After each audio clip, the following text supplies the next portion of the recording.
우리 선교사님 잘 갔다 오셨습니까?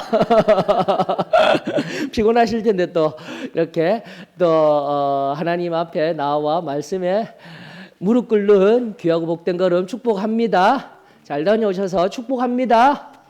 예. 자, 오늘 이사야 우리 지난주 특강 잘 들어보셨죠? 제가 왜 애끓는 마음으로 두 번째에 가장 긴 시간을 할애하면서 강조한 게 뭡니까? 믿음인 거예요, 여러분들. 믿음이 정말 중요합니다.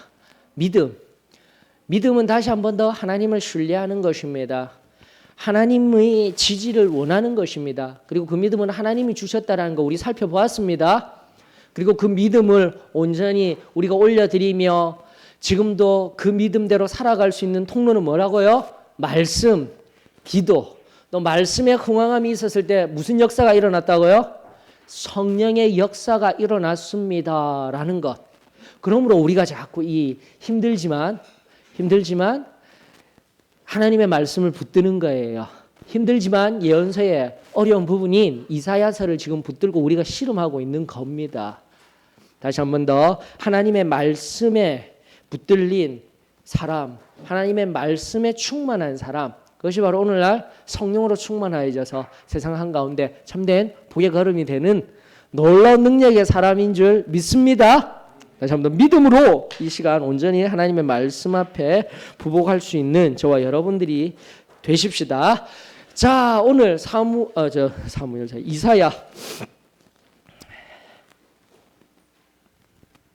이사야 28장부터 30장. 원래는요, 여러분들 여기 이 부분에서 잠깐 멈추어서 한번 보십시다. 일단은 우리가 제일 처음 이사야 할 때 이사야 제1 이사야, 제2 이사야, 제3 이사야 이런 얘기도 했었죠. 일단은 우리와는 다른 진영에서 하는 이야기도 얘기를 해드렸지만 우리는 아주 간단하게 이사야서를 반으로 만약에 구조적으로 살필 수 있다면 어디에서 어디요? 1장에서 39장입니다. 쉬워요. 우찌무라 간조 신학자가 이야기를 하였죠. 그 우찌무라 간조가 동일하게 얘기했습니다. 와, 정말 신기하다. 이사야는 어떻게 이렇게 성경의 구조와 동일할까? 네, 맞죠? 구약 39권이 맞습니까? 저까지 막 헷갈리기 시작해요. 39권.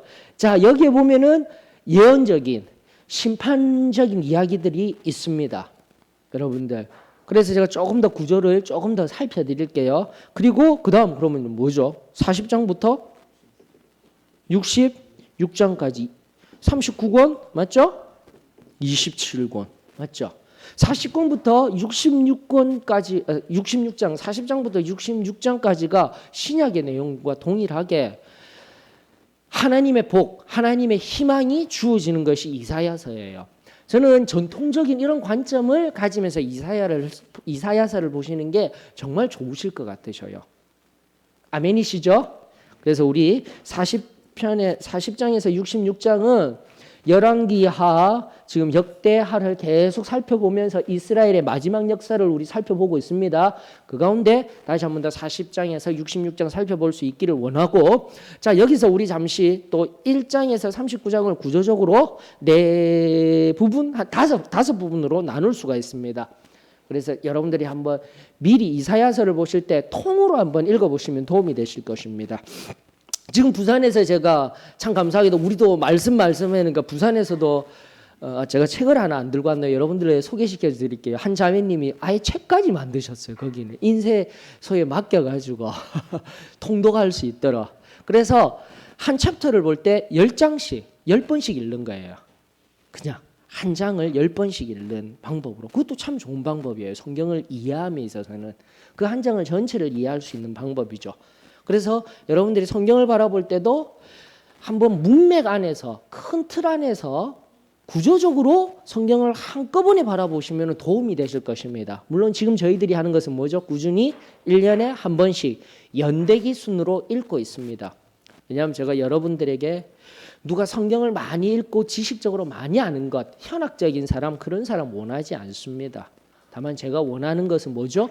모두가 다 하나님의 말씀의 풍성함에 거하며 그 흥왕함을 바라보며 성령의 역사하심을 경험하기를 원하는 마음에서 제가 수준을 아주 기본적인 수준만 내가 내어드리고 있는 거예요. 자, 그런 의미에서 또 다른 성경을 읽기, 성경을 살피는 방법들이 많아요. 지금과 같은 경우에요. 한번 보십시다. 일단 1장에서 12장까지를 여러분들이 끊어서 보시면 됩니다. 첫 번째로는요. 자, 1번. 1장에서 12장을 끊게 되면은 바로 남유다를 향한 심판과 또 뭐가 있을까요? 항상 심판과 희망에 항상 이 구조를 보셔야 됩니다. 물론 앞서 40장부터 66장까지 희망에 관한 메시지라고 하였지만 선지서는 끊임없이 심판이 있으면 저지먼트가 있으면 희망, 호프가 있다라는 것 우리 기억해야 된다라고 하였습니다. 두 번째는 13장부터 23장까지 왜 여기를 끊었냐면 남유다라는 한 나라에 관하여서 물론 다른 나라도 등장합니다. 바벨론 이야기도 나오고 합니다. 그럼에도 불구하고 주관점이 그렇다라는 거예요. 13장부터 23장은 세상 열방 쉽죠. 세상 열방 다른 나라죠. 다른 나라에 뭐가요? 심판입니다. 희망적인 부분은 조금 약해요. 그래도 우리가 지금까지 살펴본 것과 같이 절별로 조금씩 하나님은 또 희망의 선포도 있었다라는 거 이러면서 보셔요. 그러면은 도움이 되실 것입니다. 그리고 세 번째는요. 24장으로부터 어디까지요? 우리 지난주까지 했었던 27장까지 마쳤죠. 27장까지 엄밀히 말하면 이것은 궁극적인 심판과 뭐죠? 회복의 약속입니다. 심판과 그러니까 최후라고 할까요? 최후의 심판과 뭐요? 여기서는 회복이라고 사용할게요. 원래 여러분들이 하나님 나라를 이해하게 될 때 우리가 천국을 이해하게 되면 궁극적인 천국은요. 원래 뭐죠? 하나님이 제일 처음에 만드셨던 것을 원래 회복시키는 거예요. 예. 이런 관점들도 중요합니다. 원래 하나님은 그래서 제가 우리 구원의 여정하면서 제일 처음에 나왔던 게 뭐예요? 창조라는 영역이었죠. 창조 하나님은 보시기에 좋았더라, 심히 좋았더라 하시면서 아름답게 만드셨어요. 그리고 궁극적인 게 뭐죠? 없는 걸 만든 것이 아니라 원래 그 창조의 놀라운 질서들과 창조의 그 모든 아름다움들을 어떻게 하는 거예요? 궁극적으로 회복시킨다라는 이런 커다란 관점을 가지면 도움이 되실 것입니다. 자, 그다음 또 네 번째가 뭐냐면 오늘부터 하는 거죠. 28장으로부터 35장까지. 그래서 제가 이 부분을 28장부터 30 그리고 31장부터 33장 그리고 34, 35장 이렇게 나누어졌어요. 이게 철저하게 뭘로 되어져 있냐면은 심판과 복으로 되어져 있습니다. 이 구도로 되어져 있어요. 심판 이렇게 얘기하니까 반대 개념인데 화라고도 얘기를 할 수 있겠죠. 오늘 볼 우리가 호의 히브리어로 호의 하면서 잘 알고 있는 화 있을진저 이게 등장하게 되는 거예요, 여러분들. 철저하게 28장 35장. 그러면서 옆에다가 한번 기록해 두셔요. 신명기 이야기, 신명기 28장이 바로 뭐죠? 복과 저주예요. 여러분들 제가 이스라엘의 역사를 이야기하면서 항상 이 관점이 중요해요. 신명기적 관점 이런 얘기 많이 들어보셨죠? 목사님들의 설교, 목사님들이 이야기하고 있는데 신명기적 관점이라는 것은 첫 번째 뭐냐면은 지금 성경은 찾지는 않을 겁니다. 첫 번째 관점 뭐냐면 중앙성소예요. 내 이름을 정하여서 내 이름을 거하게 할 내가 거할 한 성소를 두겠다. 그게 언제 실현되는 거예요, 여러분들? 솔로몬 때 맞습니까? 예, 그걸 기억하죠. 중앙성소적인 신명기는 철저히 신명기적 관점이다. 이런 얘기들이 나오게 될 때는 첫 번째 뭐라요? 중앙성소적인 관점 이걸 생각하셔요. 두 번째는 뭐냐면 바로 철저하게 신명기적 관점은 복과 저주예요. 복과 저주의 의미는 뭐죠? 언약의 관계라는 거죠. 쉽게 말해서 하나님의 말씀을 어떻게 해요? 순종하면 복을 받을 것이고 또요? 하나님의 말씀을 불순종, 맞죠? 순종, 불순종. 이게 바로 신명기적 사관이라고 이야기를 합니다.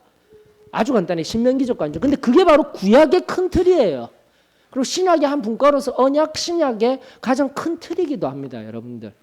이 관점이 구약에 많이 녹아져 있어요. 지금도 마찬가지입니다. 예언서를 통하여서 우리가 예언서를 지금 소예언서부터 요나서도 살펴보고 아모스도 살펴보았죠, 맞죠? 정의, 공의, 호세아. 우리 지금 수요 성경 통독 시간을 통해서도 하고 있지만 지금 흘러가고 있는 영상을 통해서 흘러가고 다른 지방에서도 참 도전을 많이 받고 있다고 하셨어요. 그래서 참 감사했어요. 그 얘기를 들었을 때. 이런 선지서의 가장 주된 관점이 뭡니까? 결국은 심판이 있을 거야. 왜 그렇죠? 불순종 때문에. 그거 명확하게 찾아내었잖아요. 그래서 하나님의 정의와 공의가 일어나고 하나님의 선하심, 인자하심, 진리들 그런 용어들이 보편 계속해서 등장하는 용어들, 어렵게만 생각했던 선지서들에서 끄집어 올릴 수 있는 키워드들이 있었지 않습니까? 이게 바로 신명기적 사관과 밀접하게 관련되어져 있으며 지금 우리가 다루게 될 아주 중요한 장이라는 거예요. 이게 지금 제가 왜 구구절절히 이렇게 서론을 길게 시작하냐면은 이해되셨습니까? 특별히 28장부터 33장까지가 화에 관한 이야기예요. 화 있을 거 5가지 화가 등장합니다. 미리 말씀드릴게요. 28장 1절 보십시오. 28장 1절 찾았습니까? 화 있을진저? 맞죠? 어디를 향한요?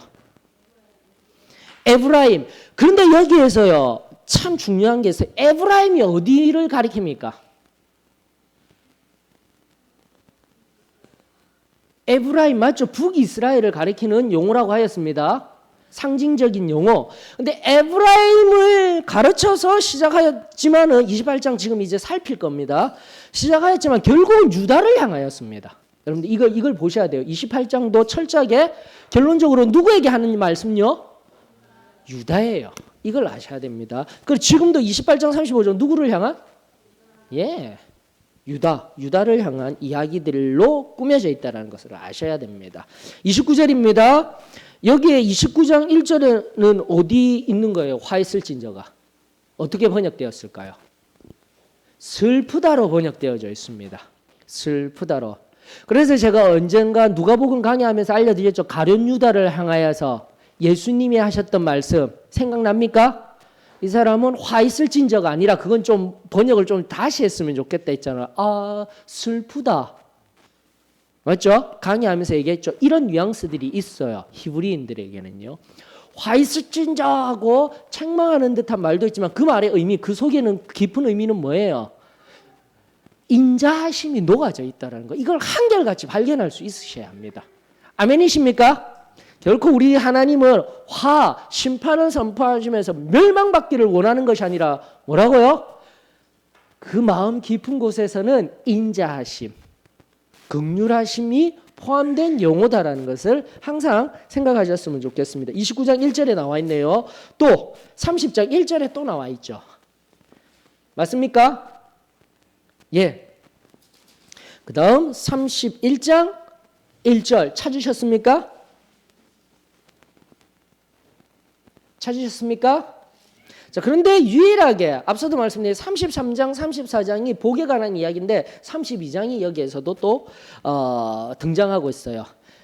34장, 35장, 32장이 복에 관한 이야기다라고 생각하시면 됩니다. 그러므로 32장이 넘어가면서 33장에 뭐가 있어요? 1절? 맞죠? 이렇게 5개로 구분되어져 있습니다. 신명기 28장과 밀접하게 연관되어져 있습니다. 신명기 28장 아시죠? 에그 맞죠? 에그 에발산과 그리심산에서 복과 저주를 선포하던 거 기억하실 겁니다. 이미 다 우리가 살피면서 지금까지 왔던 부분들이에요. 그러면서 정리를 한번 하셔요. 정리를 하시고 자 그렇다면 남은 36장에서 39장까지는 뭐죠?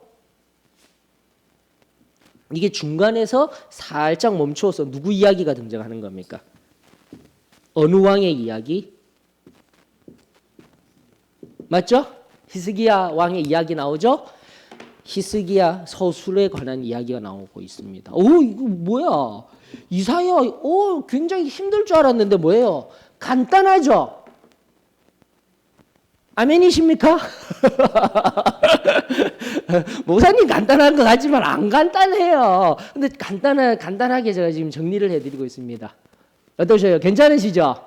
막 복잡하게 이것저것 거진 선지서는 내가 제대로 보지도 못했는데 바로 이렇게 일단 39장까지 이렇게 1장에서 12장, 13장에서 23장, 24장에서 27장, 28장에서 35장, 36장에서 39장까지 이렇게 맥락적으로 살펴보시면서 나아가시면 훨씬 도움이 되십니다. 이해하실 때에.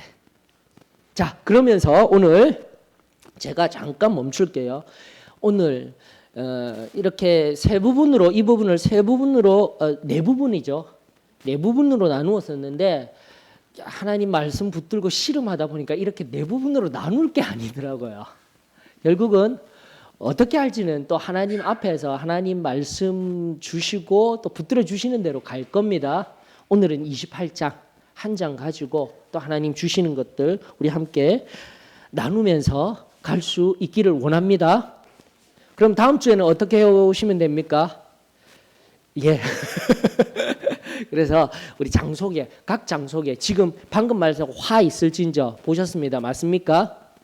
그러면서 나중에 31장이랑 32장은 같이 하고요. 우리 그렇게 가였으면 좋겠습니다. 그러면서 35장까지 쭉 나갈 겁니다. 35장까지가 이 챕터의 마지막입니다. 그러면서 어디로요? 또 열왕기하로 넘어가게 될 것입니다.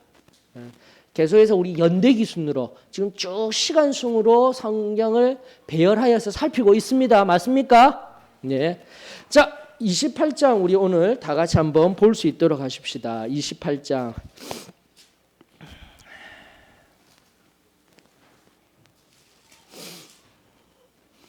자, 28장 다 같이 한 목소리로 읽습니다.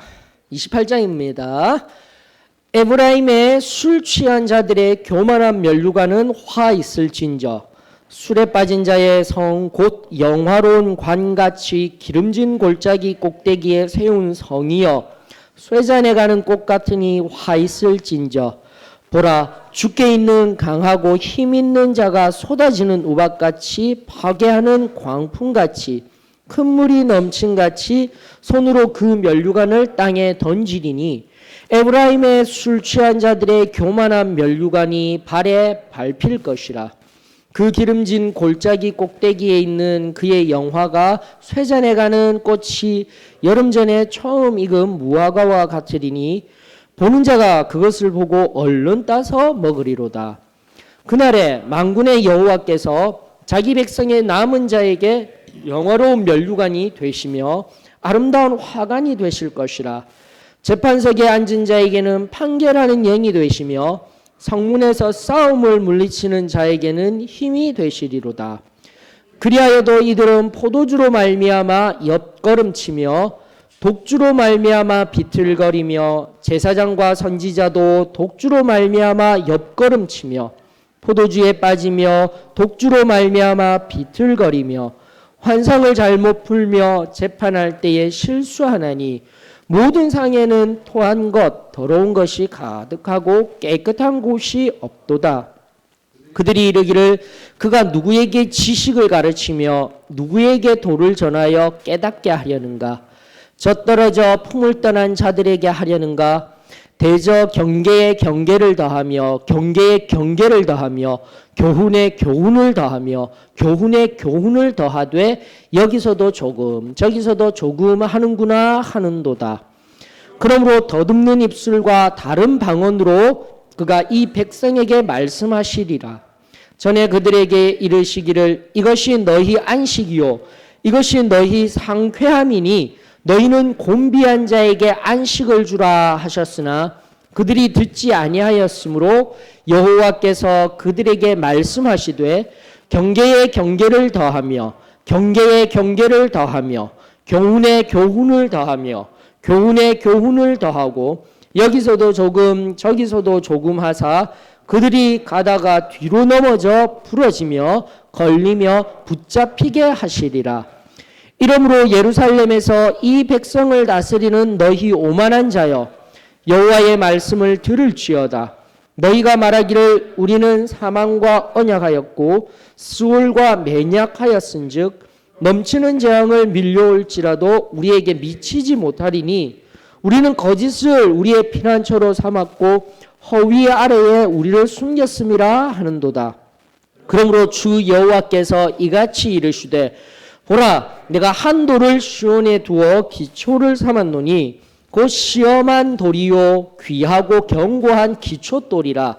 그것을 믿는 이는 다급하게 되지 아니하리로다. 나는 정의를 측량줄로 삼고 공의를 저울추로 삼으니 우박이 거짓의 피난처를 소탕하며 물이 그 숨는 것에 넘칠 것인즉 너희가 사망과 더불어 세운 언약이 패하며 수월과 더불어 맺은 맹약이 서지 못하여 넘치는 재앙이 밀려올 때에 너희가 그것에게 밟힘을 당할 것이라. 그것이 지나갈 때마다 너희를 잡을 것이니 아침마다 지나가며 주야로 지나가리니 소식을 깨닫는 것이 오직 두려움이라. 침상이 짧아서 능히 몸을 펴지 못하며 이불이 좁아서 능히 몸을 사서 못함 같으리라 하셨느니라. 대저 여호와께서 브라심 산에서와 같이 일어나시며 기브온 골짜기에서와 같이 진노하사 자기의 일을 행하시리니 그의 일이 비상할 것이며 자기의 사역을 이루시리니 그의 사역이 기이할 것임이라. 그러므로 너희는 오만한 자가 되지 말라. 너희 결박이 단단해질까 하노라. 대저 온 땅을 멸망시키기로 작정하신 것을 내가 만군의 주 여호와께로부터 들었느니라. 너희는 귀를 기울여 내 목소리를 들으라. 자세히 내 말을 들으라. 파종하려고 가는 자가 어찌 쉬지 않고 갈기만 하겠느냐. 자기 땅을 개간하며 고르게만 하겠느냐. 지면을 이미 평평히 하였으면 소의 양을 뿌리며 돼의 양을 뿌리며 소맥을 줄줄이 심으며 대맥을 정한 곳에 심으며 귀리를 그 가에 심지 아니하겠느냐. 이는 그의 하나님이 그에게 적당한 방법을 보이사 가르치셨음이며 소의 양은 도리깨로 떨지 아니하며 대의 양에는 수레바퀴를 굴리지 아니하고 소의 양은 작대기로 떨고 대의 양은 막대기로 떨며 곡식은 부수는가 아니라 늘 떨기만 하지 아니하고 그것에 수레바퀴를 굴리고 그것을 말굽으로 밟게 할지라도 부수지는 아니하나니 이도 만군의 여호와께로부터 난 것이라. 그의 경영은 기묘하며 지혜는 광대하니라. 아멘. 자, 혹시 읽으시면서 그리고 나아가 미리 살펴보시면서 묵상하시면서 질문이 있거나 또 느끼신 것이 있으시면 나누어 주십시오.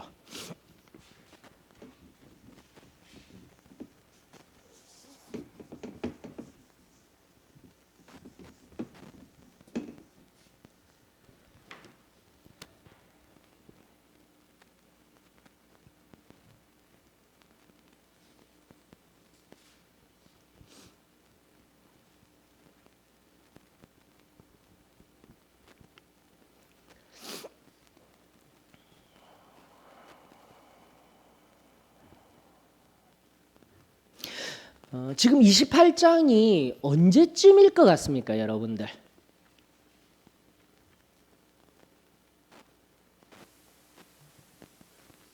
역사적으로 BC 732년 정도? 예. 뭐 어떻게 그런 근거가 있을 거 아닙니까? 써져 있습니다. 이야, 멋지셔. 내가 깜짝 놀랐어. 그래가지고 무슨 근거로 730년 얘기를 하지? 자, 한번 보셔요. 이 말의 의미는 뭐냐면 일단은 BC 730년경 정도라 함은 뭐와 지금 역사적인 아주 큰 사건과 무엇과 가까울까요? 지금 여기에 처음에 등장하였던 에브라임과 관련하여서요. 맞죠? BC 언제였죠? 722년. 22년 누구에 의하여서요? 아수르의 산헤립이라는 인물 있죠. 살마네셀입니다. 살마네셀 제가 이렇게 기억하고 있는데 일단은 살마네셀 2세 산헤립에 의하여서 722년에 무너지고 여러분들 이제 예언은 730년 경에 이루어졌지만은 에브라임에게 이제 급박한 맞죠? 이제 8년 뒤 뭐 정확하게 뭐 8년입니다. 10년입니다. 이런 게 아니라 급박하여졌다라는 겁니다. 멸망이. 맞습니까? 그러니까 호세와 왕 때 베가를 위시려 해서 그 당시 아수르가 너무 강력하기 때문에 조공을 너무 많이 바치다가 도저히 조공 주기가 힘들었을까? 그게 아니다라는 거예요. 여러분들. 조공 주기가 아까웠던 거예요. 이유는 뭘까요? 지금 에브라임이 어떠한 상태에 있다라고 성경은 말하고 있습니까? 1절에요. 예, 술 취한 자리에 술에 빠져 있대요. 왜죠? 기름진 골짜기에 꼭대기에 세운 성이여라고 했는데 여기서 기름진 골짜기라 하면 사마리아 성이 있는 그나마 북이스라엘은요 남유다보다 낫다니까요. 항상 얘기하지만은요 영토적인 면에 있어서는 정말 풍요하고 아름다운 곳이에요. 사마리아 성 자체가 그 주위 자체가. 자 그런데 그들이 조공을 바치고 힘들다 할지라도 결국은 지도자들 나가 여기서 지도자들이라면 제사장 왕도 그러하겠지만 제사장들 선지자들 특별히 거짓 선지자들이 있었겠죠. 그들도 뭐 하고 있는 거예요? 그 풍요로움에 술에 취한 듯이 살아가고 있는 이 마지막 시대를 비하면서 하나님이 이사야를 통해 뭐라고 이야기를 하고 있는 겁니까? 술에 취한 자들 그러면서 그들을 향한 화 있을 진저라고 선포하고 있는 겁니다. 자, 그런데 지난번 제가 이거 지금 이사야서 쭉 강의하면서 누가 등장하였죠? 히스기야라는 인물이 등장하였습니다. 맞습니까? 그래서 이제 히스기야의 나중 36장부터 39장까지 히스기야 얘기가 중간에 나온다라고 하였잖아요. 바로 그때 무슨 일이 있는 사람이 이 산헤립 살마네셀 2세가 어디까지 내려오는 거예요? BC 이건 외우기 쉬워요. 701년입니다. 701년에 온 유다도 다 빼앗겼어요. 어디만 남은 거예요? 예루살렘만 남았었잖아요. 이미 우리 열왕기하 통화에서 봤습니다. 이게 이제 겹쳐지는 거예요. 28장이 철저하게 그 얘기를 하고 있는 겁니다. 지금 그 얘기를 하면서 너희들이 웃고 떠들 때가 아니라 유다야 너희들도 어떻게 된다고요? 쳐들어온다. 그런데 중요한 것은 결과론적이에요. 결과는 어떻게 됩니까? BC 222년에 722년에 쳐들어와서 북이스라엘은 어떻게 되죠? 예, 북이스라엘은 멸망당합니다. 결과론적으로 맞습니까? 그런데 얘들은요. 히스기야 때죠. 히스기야 왕 때. 히스기야 살마네셀 2세가 왔다가 산헤립이 왔다가 랍사게 보내고 막 하는 장면 기억나실 겁니다. 그런데 죽어요. 살마네셀 2세 다음에 사르곤 2세가 나중에 여기에서 살마네셀 2세 다음에 사르곤 2세가 여기를 멸망시키면서 사르곤 2세 때죠. 히스기야 때는. 죄송합니다. 자꾸 이렇게 우리가 그래서 제가 헷갈려요. 산헤립이 여기에 등장하면 안 되겠네요. 살마네셀 2세 히스기야 때 산헤립이 등장하게 되는 걸로 알고 있습니다. 제가 혹시라도 이런 용어들을 왔다 갔다 할 수 있어요. 목사님들이 어떻게 그 목사님이 어디 그런 것도 모르죠. 그러면은 난감합니다. 제가 제 머릿속에 있는 게 복잡하게 될 수도 있는 거예요. 그러니까 기억해 주셔서 살마네셀 2세에 의해서 사르곤 2세 이때 사르곤 2세인데 사르곤 2세가 아마 산헤립으로 제가 그렇게 기억하고 있는데 한 번 더 확인해 봐 주셔요. 그러면서 히스기야 때 맞죠? 이때 내려오는 거예요. 랍사게 보내가지고. 근데 무슨 일이 일어났습니까? 우리 봤죠? 18만 5천 명이 한꺼번에 죽임을 당했잖아요. 맞습니까? 바로 그때 아수르가 급격하게 약해지는 거예요, 여러분들. 그리고 아수르 다음에 누가 등장하는 겁니까? 신 바벨론. 이게 역사로 보이셔야 되는 거예요. 이미 하나님은 이사야를 통해서 이 역사를 예언하시고 반드시 이렇게 될 역사들을 이야기하고 계셨는데 이들은 어떻게 말했다고요? 성경 속에서요? 에브라임. 자, 이제 1절로부터 8절까지도 아니에요. 1절로부터 몇 절까지요? 4절까지가 에브라임을 향한 멸망을 당할 것이다라는 이야기가 나오고 있는 겁니다. 자, 그런데 5절에 뭐라고 되어 있어요? 첫째, 이것을 해석할 때 항상 우리가 이제 저는 중요하게 해석되어지는 게 첫 번째 문장들, 이런 부분들이 중요하거든요. 5절에요. 뭐라고 되어 있습니까? 그날에, 맞죠? 멸망할 그 날인 거예요. 맞습니까? 에브라임의 멸망이 있을 것이다 라는 그런 예시 속에서요, 그 기름진 골짜기의 꼭대기에 그 모든 것들이 쇠잔한 꽃과 같이 영화같이 사라지고 첫 열매 익은 것 같이 그 처음에 왔던 아수르가 그것을 취할 것이다, 멸망을 이야기하고 있으면서 바로 그날에 누구를 세우겠다라는 겁니까? 유다를 세우겠다라는 이야기인 겁니다. 물론 그날에를 항상 우리가 예언서 안에서는 궁극적인 그날로 바라보기도 합니다. 또 나아가 중간기 얘기해드렸죠. 그날 누구죠? 항상 예수 그리스도, 역사의 중간에 초림하셨던 예수 그리스도를 기억해야 합니다. 삼중적으로 보라는 얘기 기억나십니까? 이제 조금 있으면 있을, 그러니까 조금 있으면 있을 이 그날의 의미는 언제라는 겁니까? 722년 에브라임이 멸망당하고 북이스라엘이 멸망당하고 언제요? 남유다를 향한 첫 번째 예언 맞습니까? 두 번째는요, 항상 그날에 누가 등장하는 거예요? 예수 그리스도 참된 메시아가 초림하실 때 등장하고, 또 그날에 마지막 저 멀리 궁극적인 종말론적인 해석의 때 뭐죠? 마지막 때, 마지막 날에 있는 것들, 이것들을 항상 복합적으로 기억하시면서 성경을 바라보시면 도움이 되십니다. 여기까지만 할게요.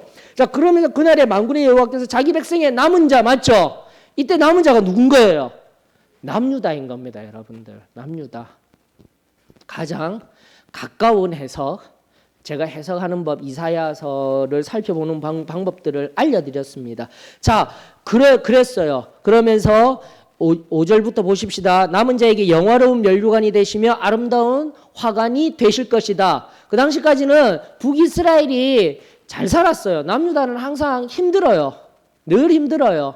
자, 그런데 그 면류관을 어떻게 하시겠다고요? 하나님께서, 만군의 여호와께서요, 남은 자들에게 옮기시고 그들을 높이실 거라는 약속을 주시는 겁니다. 맞습니까? 6절, 재판석에 앉은 자에게 판결하는 영이 되시며 성문에서 싸움을 물리치는 힘이 되시리로다. 누가 있기 때문에요? 앞선 암몬 섬기고 하던 그 왕이 물러가고 히스기야가 있기 때문에 가능한 겁니다, 여러분들. 그러면서 722년과 701년의 이 두 사건, 아수르의 침공 사건을 이 28장과 연관하셔서 보실 수 있으셔야 합니다. 자, 그런데 이제 7절이 뭐라고 이야기하고 있습니까? 그리하여도 이들은, 이렇게 번역을 해놨는데 정확한 번역은요, 히브리어 베감 엘레라고 되어 있습니다. 베감 엘레는 무슨 뜻이냐면, 베감이라는 말은 또한이에요. 그리고 엘레라는 것은 이것저것, 이 사람들도 또한이라는 거예요. 자, 그렇다면 이 사람들이 누가 돼야 되는 겁니까? 어디요? 유대가 되는 거예요. 그러면 해석 간단합니다. 맞죠? 그러면 그렇지만 제가 항상 중기 예언적인 부분, 궁극적인 종말의 예언 부분을 생각하면서 현세적인 오늘날도 해석을 해야지만 너무 현세에 맞추어서, 종말에 맞추어서, 오늘날에만 맞추어서 해석하면 안 되는 거예요. 아멘이십니까? 충분히 지금 여기에 계신 분들은 잘 따라오시리라 믿습니다. 다시 한 번 더 지금 이 시기에 있는 것 첫 번째 해석적으로 살펴보셔야 되고, 예수님이 초림하실 그때 계속해서 이세의 줄기에서 나옵니다. 지금도 예수님을 상징하는 하나의 중요한 문구가 나왔죠. 몇 절에요? 16절. 맞습니까? 이런 것들이 눈에 보이셔야 되는 거예요. 맞습니까? 예.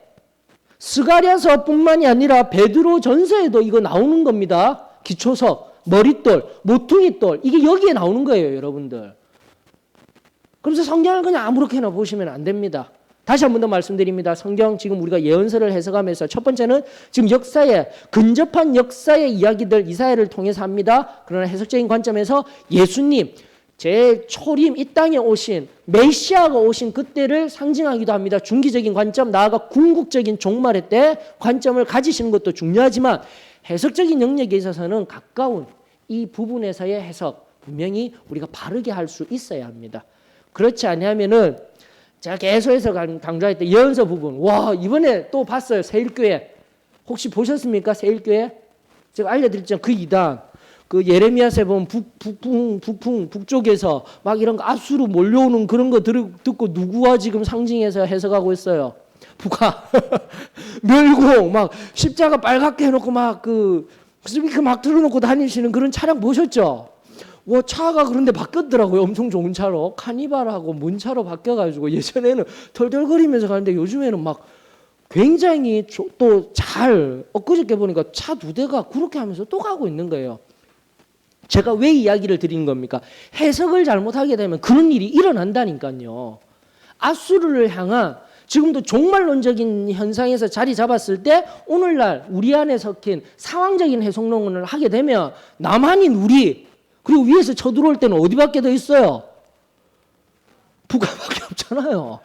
그래서 제가 끊임없이 이 얘기를 드리는 겁니다. 그렇게 되면 2단이 되는 거예요. 3단이 되는 거예요. 4단, 5단까지 가는 거예요. 우스갯소리가 아니라 바로 정말 성령의 역사와 함께 올바른 것들을 우리가 진리들을 바르게 하려면은 다시 한번 하나님의 말씀의 진리에 굳건히 서 있어야 합니다. 그래서 제가 애가 탈 정도로 지금 세밀하게 살펴드리고 있는 거예요. 아멘이십니까? 다시 한번 더 북풍에서 북쪽에서 막 엎어지는 그런 예레미야서의 이야기라든지 지금도 막 위에서 나오는 아수르의 이야기들을 가지고 북한과 연계시키고 이러지 마셔요. 그건 정말 잘못된 해석입니다. 그래서 앞서도 말씀드린 종말론적인 해석만 하고 있기 때문에 제가 언제도 말씀드렸죠. 계시적인 차원에서 바라볼 때 제발 좀 마른 목걸로 해서 마른 목걸로 보라고 말씀드렸죠. 이거 다시 안 해도 압니까? 혼자만 또 하면 돼요. 또 하면 돼요. 김세윤 교수님이 이 얘기를 하셨습니다. 이 얘기를 어떻게 하셨냐면은 김세윤 교수님이라고 바울 신학에 저명하신 분이셔요. 그분이 하신 말씀이 뭐냐면은 우리가 성경 속에서 계시, 즉 계시라 하면 하나님께서 우리들에게 보여주신 것이에요. 지금처럼 종말의 때에 이런 놀라운 계시가 있습니다. 이걸 잘 보라는 거예요. 왜냐하면은 이게 바로 시간이에요. 마른 목걸로 바라보면서 시간이에요. 이 가로축이 시간 맞습니까? 그리고 이거 위에 건 안 봐도 돼요. 자, 그러면 시간의 시작이 언제예요? 여기가 마른 목걸에 창조죠. 맞습니까? 창조. 그럼 여기는요? 마지막은요? 종말이겠죠? 맞죠? 종말이겠죠. 근데 왜 계시를 마른 목걸의 차원으로 바라보아야 하느냐? 창조의 때와 종말의 때의 계시는 바로 어때요? 지금 이 영역은 작죠? 이걸 굳이 막 해석하려고 이해하려고 하면 문제가 생긴다는 거니까요. 이단들이 잘하는 게 뭐예요? 이 영역과 이 영역을 가장 잘 다뤄요. 아주 쉬워요. 그런데 마른 목걸 중에서 가장 최상위가 어디예요? 지금 중앙이죠. 이 중앙에 뭐가 있습니까? 십자가예요. 예수 그리스도예요. 바로 이 커다란 관점을 가지셔야 됩니다. 계시적인 차원에서 바라보았을 때. 그림이 또 안 보여요. 자, 마른 목골 되셨습니까? 그림이 안 보여요? 아, 그 각에서 예, 되셨습니까? 보이셨죠? 예, 이런 관점을 늘 가지셔요. 그래서요, 오늘날에도 마찬가지입니다. 창조 때 말이야.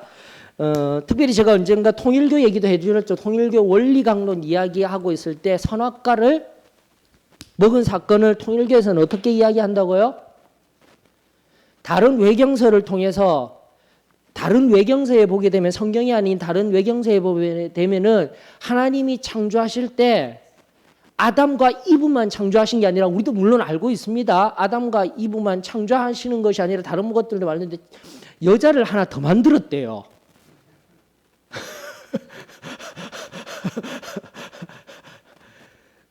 그 이름이 또 다른 이름도 있어요. 그러면서 선악과를 따먹었다라는 것은 그 따먹었다라는 그 참이 어디서 그런 우리가 그런데 그 용어는 우리 용어로서도 아주 낮은 용어잖아요. 질 낮은 용어 맞죠?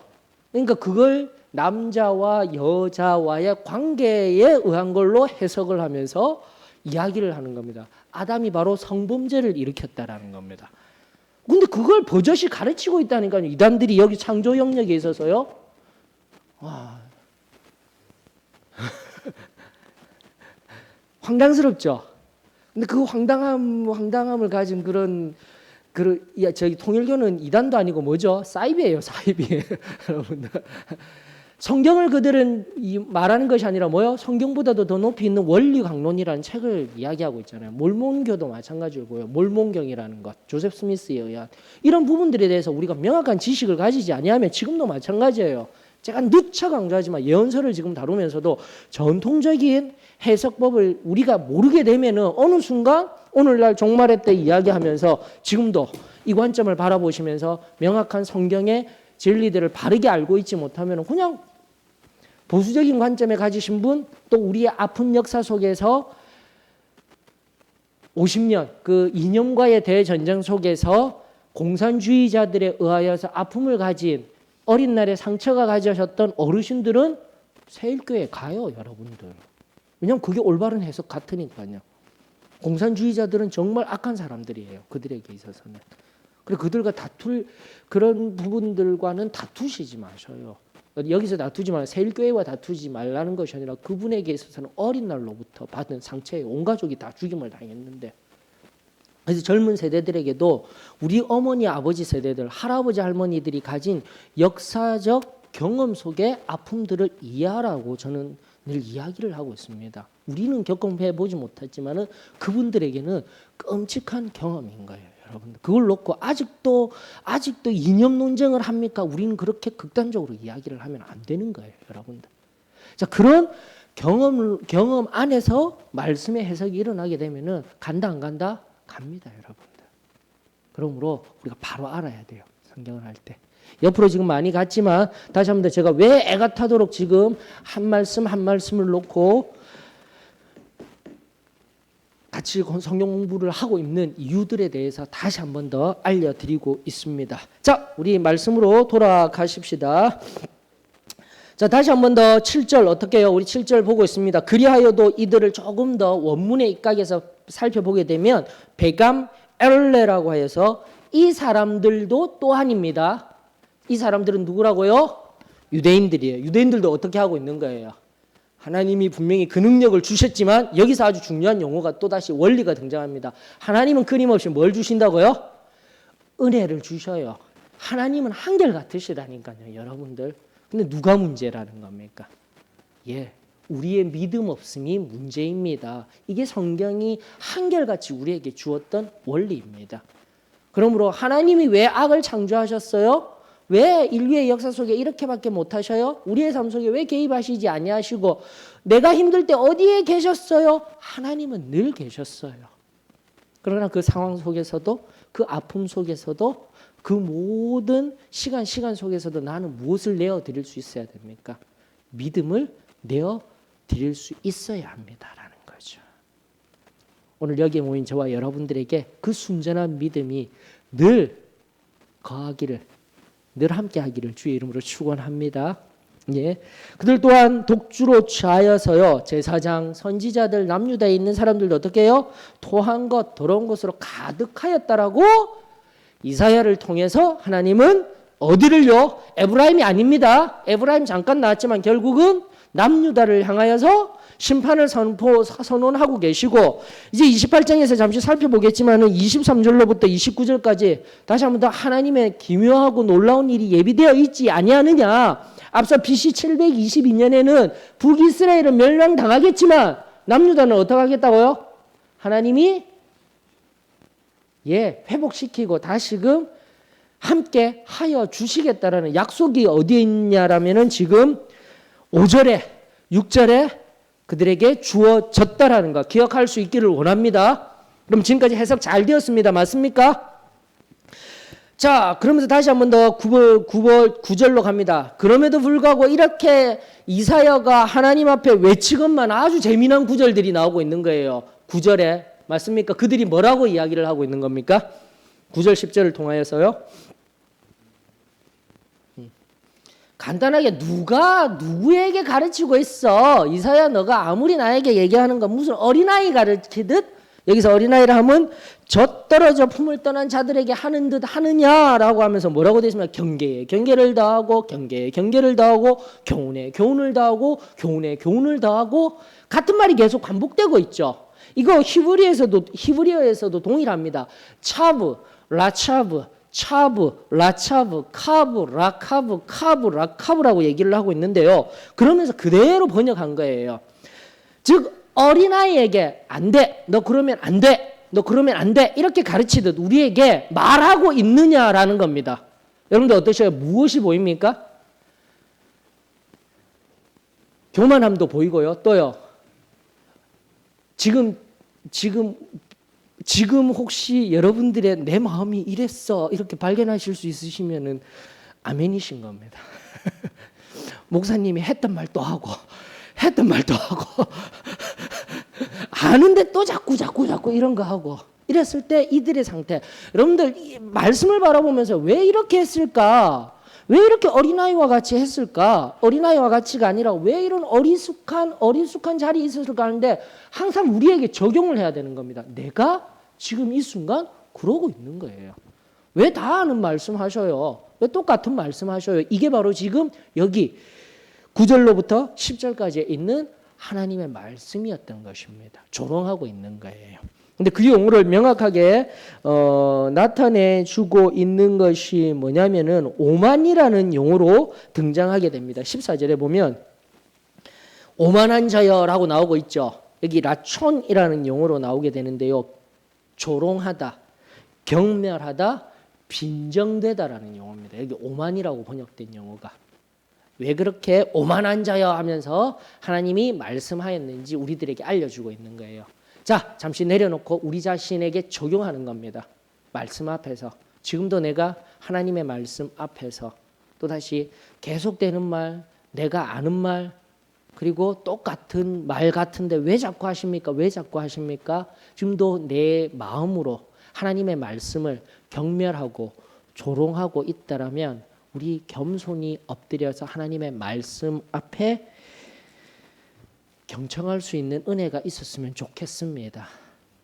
저도 동일합니다. 똑같이 늘 반복되는 66권 똑같은 말씀 이사야서 거기서 거기 같은데 왜 자꾸 이걸 하나님 앞에서 겸손히 엎드려야 하나.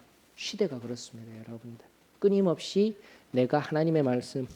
그래서 성경에서요 23절에 보면은 하나님이 뭐라고 하십니까? 23절 한번 보셔요. 너희는 귀를 기울여 내 목소리를 들으라. 자세히 내 말을 들으라. 여기에서 동사가요. 명령형 동사가 4번 나옵니다. 그 4번이 어디냐면은 귀를 기울여라. 두 번째 목소리를 들으라. 세 번째 자세히가 이게 우리는 부사로 되어 있지만 이게 그겁니다. 동사예요. 자세히, 자세하게 경청하라는 의미의 동사입니다. 그리고 또 어떻게 해요? 또 내 말을 들으라. 이게 하나님의 방법인 거예요. 즉 급박한 지금 에브라임의 멸망 속에 이미 정해진 멸망이 있지만 너희 유다는 어떻게 하라는 겁니까? 다시금 하나님의 말씀을, 나의 언약을 다시금 내 말씀 앞에 순종하는 그 경청함이 있어야 한다는 것을 하나님이 유다에게 이사야를 통하여서 말씀하고 계신 것이죠. 다시금 우리들에게 하나님의 말씀, 내가 알았던 말씀입니다. 똑같이 들리는 경계. 여기 차부라는 말 명령입니다, 여러분들. 경계라고 번역되어 있지만 명령하고 지시하고 권면하고 있습니다. 정말 나한테는 찌르는 거예요. 나한테는 힘겨운 거예요. 아, 듣기 싫어. 오늘도 또 하나님의 말씀이 명령하듯이 나에게 들려서 여기서 말하는 게 경계입니다. 교훈은요, 바로 카브라는 뜻인데 카브라는 뜻이 바로 줄이라는 뜻이에요. 줄은 이제 다른 말로 하면 기준이라는 뜻이죠. 그 기준, 이게 기준이야. 이게 기준이야. 이게 기준이야. 어린아이에게 대하듯이 우리에게 말하지 말라라는 겁니다. 나 안다니까요. 안다니까요.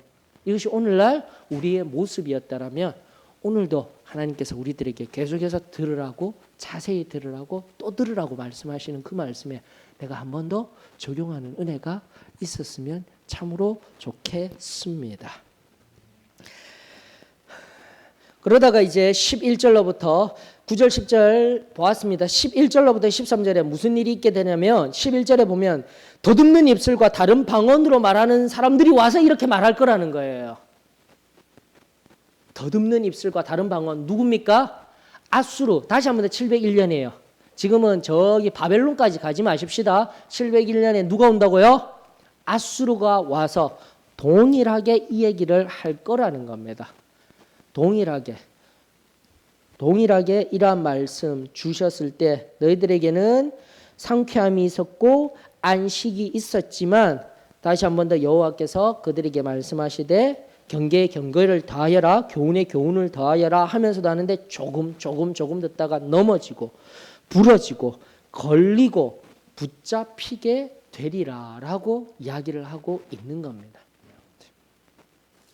그러면 성경이 쑥 흘러가게 될 것입니다. 자, 14절 보십시다. 그때에 이러므로 이 백성들을 다스리는 너희 오만한 자여 이야기해 드렸습니다. 경멸하고 속으로 경멸하고 빈정대고 조롱하던 이들을 향한 그 마음까지도 하나님께서 바라보시면서 그들을 향하여서 이야기를 합니다. 그래서 그 속으로 뭐라고 이야기를 하고 있습니까? 그런 얘기 하지 말라고 말로는 겉으로는 이야기하지만 그 속에는 뭐가 있다라는 겁니까? 사망과 언약하였다. 우리는 수월과 언약하였다. 넘치는 재앙이 밀려올지라도 우리에게는 뭐가 있다고요? 미치지 못한다. 우리는 거짓을 우리의 피난처로 삼았고 허위 아래에 우리를 숨겼음이라 하는 도다라고 성경은 말하고 있습니다. 여기서 그들이 누구라고요? 유대인들, 나아가 위에 보게 되면은 선지자들과 제사장들의 입에서 이러한 말들이 나오고 있다는 겁니다. 속으로.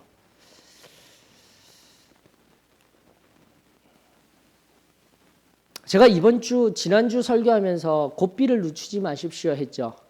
5월 달에 제가 지금 가정의 달 맞이하여서 준비 중에 있는 것이 있습니다. 영화를 같이 바라보면서 조금 더 오늘날 특별히 깊이 기도하면서 오늘날 아버지들이 조금 힘을 내야 되는 세대인 것 같아요. 특별히 남편으로서 아버지로서의 그분들이 조금 힘을 내야 되겠다라는 그 하나님의 음성 속에서 준비하고 있는 것이 있습니다. 5월 달에는 그렇게 집중하면서 거기 영화를 제가 하나 또 준비하면서 나아갈 건데요. 그 영화에서 말하는 게 바로 이거예요. 잘못된 길을 걸어갔던 순식간에 계속해서 죄짓고 살아가던 그 아버지가 한 말이 그거예요. 고삐를 늦추지 마라, 친구야. 내가 이 단 한 번 이 잡고 있던 이 고삐를 놓쳐버려서 내가 지금 여기에 이르게 되었다. 근데 죄를 그렇게 볼 수 있어야만 합니다. 그래서 그 영화가 바로 미국 영화인데 미국에서는요 교회가 그렇게 만들어서 영화화시켜서 신앙을 증거하고 있어요. 그래 5월달에 기대하시면서 도전 가지셨으면 좋겠습니다. 지금도 마찬가지입니다. 잠깐 우리가 이 말씀 앞에 놓으셔서 나 자신을 한번 들여다보세요. 신앙이란 영역 안에 있어서 지금 저는 이 말씀 바라보면서요. 15절 바라보면서 과연 남유다의 제사장들이 히스기야 시대의 제사장들이 선지자들이 이런 말을 정말 할 수 있었을까? 그러나 그것은 말을 통해서 하는 것이 아니라 내 마음속에 숨기고 가려진 뭐요? 숨은 죄라는 겁니다. 여러분들. 죄가 있는 거예요. 나도 모르는 사이에 지금 계속해서 놔주고 있는 거예요. 순간순간 지금의 상황을 회피하기 위해서 우리 거짓이라는 안위함으로 도망갈 수 있습니다. 내 삶을 뒤돌아보셔요. 거짓말 하나 해버리고 나면 이 상황 벗어날 수 있는데. 그리고 또요. 허위, 거짓 이런 얘기 나오면서요. 없는 일들 막 만들어 놓고 있죠. 근데 제가 이거 바라보면서 어디까지 나아가게 되면은 처음에는 거짓하고 가리움 속에 있다가 그거 딱 드러나게 되면 무슨 일들이 일어난다라고 했죠? 우리 나눔 가지면서 뻔뻔해지더라니까요. 내가 죄를 지어놓고도 처음에는 거짓 그런 일 없습니다. 그리고 가리우려고 하다만 나중에 빵 터지고 그게 진실로 자꾸 들어오니까 어떻게 합니까? 그래서 뭘 어쩌라는 건데. 이게 바로 수월과 사망과 언약 맺은 거예요. 그래서 뭘 어쩌라는 건데 그러면 안 되잖아요, 우리는. 그래서 뭘 어쩌라는 건데가 아니라 그렇게 하면 어디 가는 거예요? 무서운 거예요. 우리가 그냥 말씀이 그냥 주어지는 것이 아니라 제발 나의 삶에서 나 자신을 바라보면서 적용하십시오. 거짓과 허위, 거짓에 의하여서 내가 막 무슨 상황을 만들고 있고 지금도 회사 생활 속이라든지 가정 생활이라든지 나의 신앙의 영역 속에서도 지금 뭔가 만들고 있는데 그거 나중에 드러나게 되었을 때 내가 어떻게 반응할 겁니까? 정말 잘못하였습니다. 용서해 주십시오. 오늘 한번 세태 보십시오. 오늘 지도자들이라는 사람들 그 하나씩 문제가 일어나고 다 할 때마다 뭐 합니까? 처음에는 다 아닙니다. 다 거짓입니다. 절대 그런 일 없습니다 했다가 다 드러나니까 어떻게 해요? 뻔뻔해지잖아요. 법대로 해 이러면서 딱 말 안 하고 닫아버리고 그리고 법대로 법리에 의하여서 그래서 우머식이라는 그 전 수석을 아무리 그 사람이 죄가 많다 할지라도 2년 몇 개월 이렇게밖에 못 주는 거예요. 여러분들 이런 걸 보셔야 되는 거예요. 너무 잘 알기 때문에 뻔뻔하게도. 그래서 뭘 어떻게. 그러나 반드시 알아야 됩니다. 믿는 크리스찬은 죄 가운데서 거짓과 허위에 숨어 있다가는 결국은 어디로 들어간다고요? 사망과 수월 속에 들어간다는 것을 잊지 아니하였으면 좋겠습니다. 두렵고 떨리는 마음으로 하나님께서 그 기초석을 놓았는데 바로 그러면서 17절이 연결되잖아요. 여러분들. 그 기초석이 뭐라고 이야기를 합니까? 시험하는 돌이라고 되어 있잖아요. 우리가 모퉁이 돌 이런 거는 잘 알았어요. 그 기초성이 모퉁이 돌이었다라는 걸 알았어요. 그 예수 그리스도가 친히 머리가 되셔서 모퉁이 돌이 되셔야지 우리의 삶이 아름답게 지어져 나아가는 건축할 때에 처음에 기초석이야. 이건 난 잘 알았는데 정말 기초돌이라고 나온 이 상황 속에서 그 기초돌의 근본적인 본질적인 의미가 무엇이었는가? 17절 뭐라고 이야기를 하고 있습니까? 그 기초돌은 뭐 하라고요? 곧 기초를 놓았습니다. 맞습니까? 견고한 기초돌이라 맞습니까? 이게 지금 주어인데 그 돌이 의미하는 게 뭐라고 성경은 말하고 있습니까? 곧 시험한 돌이라고 얘기하고 있는 거예요. 여러분 신명기 우리 이미 신명기 보았어요. 신명기 8장 2절 보십시다. 도대체 이 시험하는 돌의 의미가 무엇입니까? 신명기 8장 2절. 그러면 하시면서 자 신명기 8장 2절입니다. 구약 274페이지 갑니다. 시작. 내 하나님 여호와께서 이 40년 동안에 내게 광야길을 걷게 하신 것을 기억하라. 이는 너를 낮추시며 너를 시험하사 내 마음이 어떠한지 그 명령을 지키는지 지키지 않는지 알려 하심이라. 아멘이시죠? 다시 한번 더 하나님의 말씀에 율법에 그 순종하는지 안 하는지 보겠다라는 거예요. 하나님은. 시험과 유혹을 여러분들 뚜렷이 구별하셔야 됩니다. 삶 속에 어려움이 있습니까? 사단이 주는 물욕에 의한 내 안목의 정욕에 의한 이생의 자랑에 의한 그 사단의 유혹이 아니라 하나님은 우리의 삶 속에 끊임없이 어여요. 고삐를 늦추지 아니할 늘 시험을 허락하십니다. 말씀대로 가는지 안 가는지. 이걸 알아야 된다라고. 우리가 신명기 강의하면서 제가 철저하게 했던 거예요. 또 어디에 이런 말씀이 있습니까? 여러분들.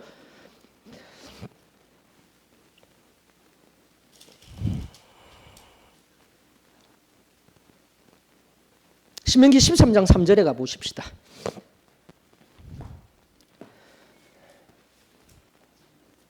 신명기 13장 3절. 그래 13장 3절이랑 8장 16절입니까? 방금 읽었던 거. 8장 2절 이렇게 묶어 두셔요. 13장 3절 다 같이 읽습니다. 시작.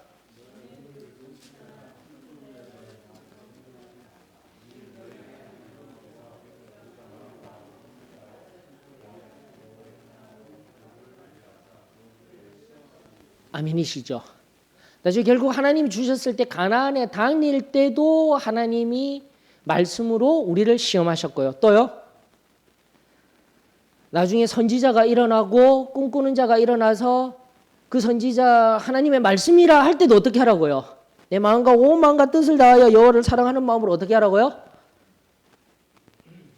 시험하라. 예, 말씀 놓고 시험하라는 겁니다. 그래서 제가 그 거짓 선지자를 판별할 때는 또 다른 말씀 안 봐도 되죠? 시간의 경과 속에서 그 말이 맞는지 아니한지 살피는 거예요. 자, 그 핵심은 무엇입니까? 말씀인 거예요. 예수 그리스도가 태초에 뭐가 계셨다고요? 요한복음 1장 1절 말씀이 계시니라. 여러분들 말씀이 그만큼 중요한 거예요. 다시 한 번 더. 우리의 삶 속에 내 속에 거짓이나 허위가 없도록 다시 한번 더 사망과 수월의 자리에 들어가지 아니하도록 하는 그 모퉁이 돌 대신 예수 그리스도의 진정한 본질은 뭐예요? 시험하는 돌. 나가 하나님의 말씀에 의한 시험이 끊임없이 내 삶에 있습니다라는 것. 이것을 깨달을 수 있으면 이 시간 감사를 드립니다. 은혜가 되지 않습니까? 그래 하였을 때 바로 이제 다시금 어떤 일이 일어나는 겁니까? 술에 취하여서 다 토해내고 그 모든 더러운 상황에 있을 때 17절은 이야기를 합니다. 정의를 측량줄로 삼고 공의를 저울추로 삼으니. 하나님의 말씀 앞에 호세아 선지자를 통하여서도 우리에게 11장을 통하여서도 말씀하고 계셨습니다. 6장을 통하여서도 말씀하고 계셨습니다. 즉 정의와 공의로 아모스도 끊임없이 얘기를 하죠. 정의를 하수와 같이 공의를 물같이 흐르게 하라. 이게 하나님의 뜻이었지 않습니까? 대사회적으로 지금도 뭐라고 나오고 있습니까? 정의, 공의, 미시파트와 ጼ데크가 동일하게 나오는 거예요. 다윗 왕을 세울 때도 어떻게 하라고 했죠? 사무엘하 8장 16절로 이해하고 있습니다. 다윗 왕이 등장하여서 어떻게 해요? 이 백성들을 정의와 공의로 다스리라. 성경의 한결같은 핵심이에요. 그 정의와 공의가 온전히 이루어지는 사회는 바로 여호와 하나님의 말씀에 순종하며 여호와 하나님의 말씀의 기준에 살아가게 될 때 온전히 이루어지게 될지어다. 다시 한번 그 은혜가 저와 여러분들에게 늘 임하여지기를 주의 이름으로 축원합니다. 자, 그러면서 22절 이야기하고 있습니다. 그러므로 너희는 다시 한 번 더 나오고 있습니다. 오만한 자, 아까 뭐라고 했죠? 라촌, 경멸함, 조롱하는 말, 빈정거림, 내 속에 지금 하나님의 말씀 앞에 지금까지 우리가 살펴본 이 이사야의 하나님의 말씀의 대언 앞에 또 아는 거하고 또 말하고 그 또 알고 또 말하는 것조차 우리가 정말 온전히 지킴에 나아가지 못하고 있는 우리 자신을 들여다보아야 한다는 거죠.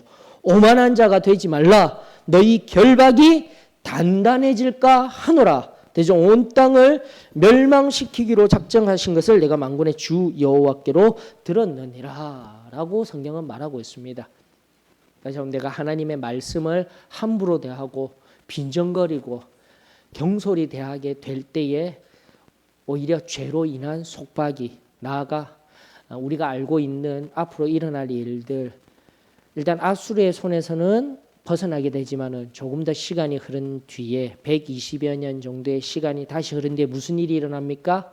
바벨론에 의하여서 처참하게 무너지는 역사가 일어나게 되는 것이죠. 그러면서요 23절에서 29절은 그나마 다행히 위로의 말씀이 등장하게 되는 겁니다. 화 있을진저로 시작되어지는 이 하나님의 신명기적인 사관에 의한 복과 저주에 의한 이 이야기들이 다시 한 번 더 이사야를 통해서 반복되어지는 이 본문 속에서요 23절 29절은 여호와께서 다시 한 번 더 이야기하십니다. 내 말에 귀를 좀 기울여 다오. 자세히 좀 들어다오. 들으라 말씀하시는 그 하나님의 말씀. 그러면서 24절로부터 파종하는 게 그리고 그 파종으로 해서 떠는 것들 여러 가지 것들 정하여진 이 모든 지혜들 어디서부터 누구에게로 왔느냐? 여호와 하나님께로부터이다.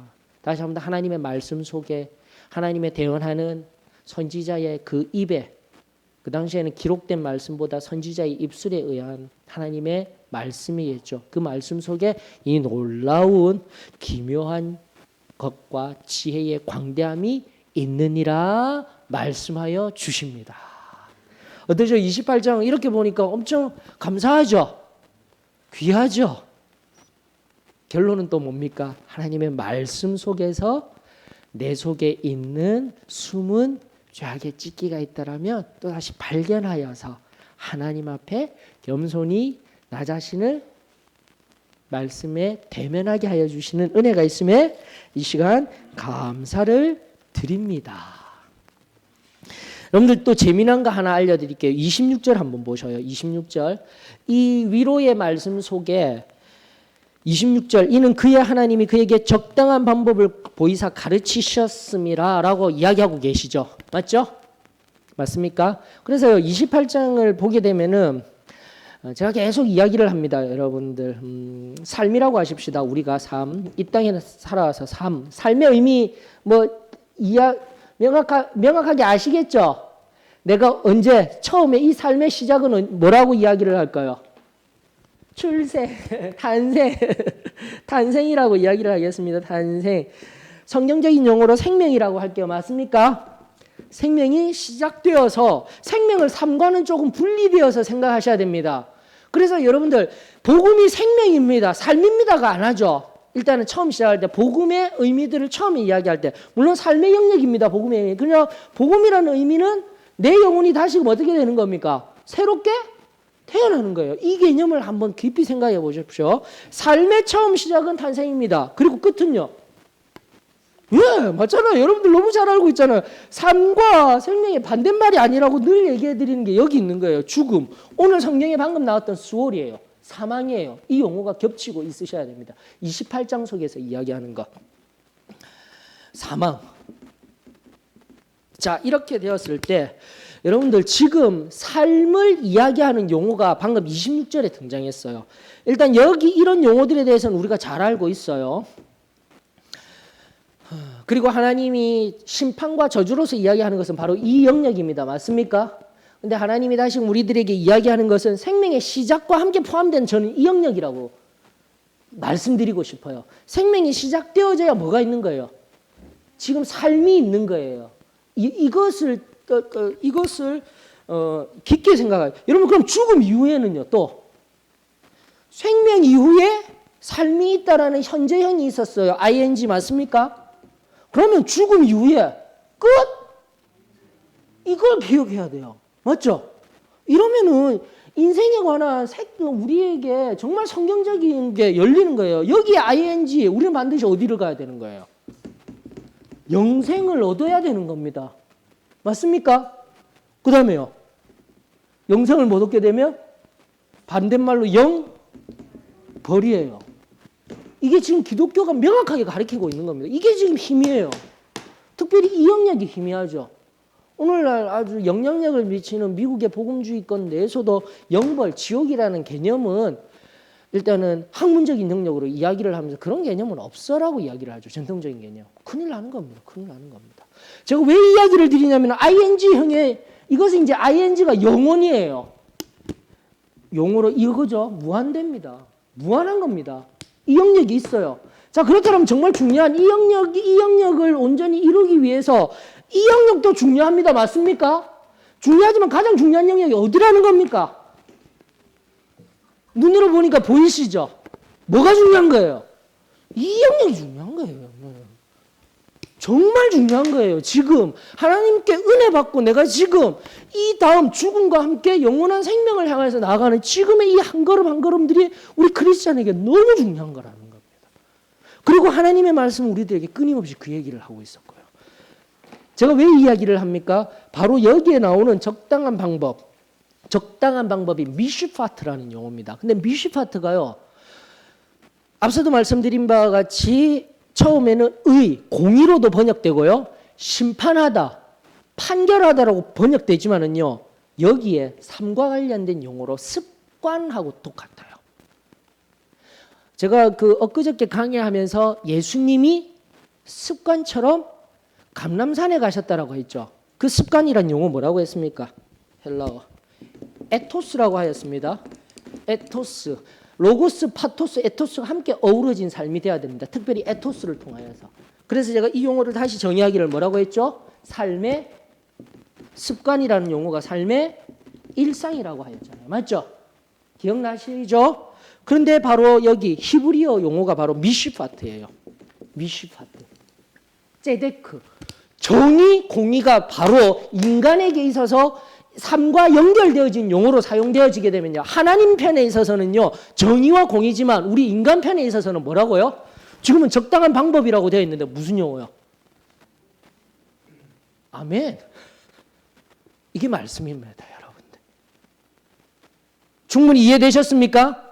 내 삶에 지금 뭐가 있어야 된다고요? 하나님의 정의와 공의가 이루어져야 된다고 제가 끊임없이 얘기하고 있었죠. 하나님 편에서 지금 나는 철저하게 대상이 되어져서 그 얘기를 하였지만 지금 26절이 우리에게 들려주는 것은 뭐냐면 이 적당한 방법이라는 게 뭐라고요?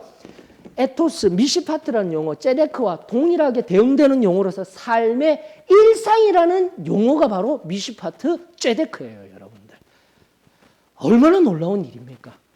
우리의 삶이 바로 하나님의 정의와 공의로 이루어진 일상이 되어져야 합니다라는 것을 우리에게 명확하게 알려주고 있어요. 하나님께서 주신 적당한 방법, 적당한 방법이라고 되어 있는데 어떻게 고친다고요?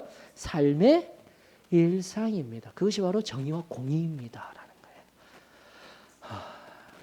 다시금 하나님의 말씀이 우리들에게 능력이 되어지기를 원합니다. 힘이 되어지기를 원합니다. 그래서 삶의 일상 속에 하나님의 그 기묘하신 손의 역사가 참된 정의와 공의가 이루어지는 그 하나님의 선하심과 긍휼하심의 역사가 나의 삶 가운데 이루어지게 될 때 우리의 삶은 놀라운 삶이 될 것이며 궁극적인 뭐예요? 영원한 생명에 나아갈 수 있는 삶의 도식이 완성되어지게 될 줄 믿습니다. 다시 한번 체험적인 신앙의 시점 속에 신앙 안에서 우리는 머물면 안 돼요. 중요합니다. 시작점이기 때문에 중요해요.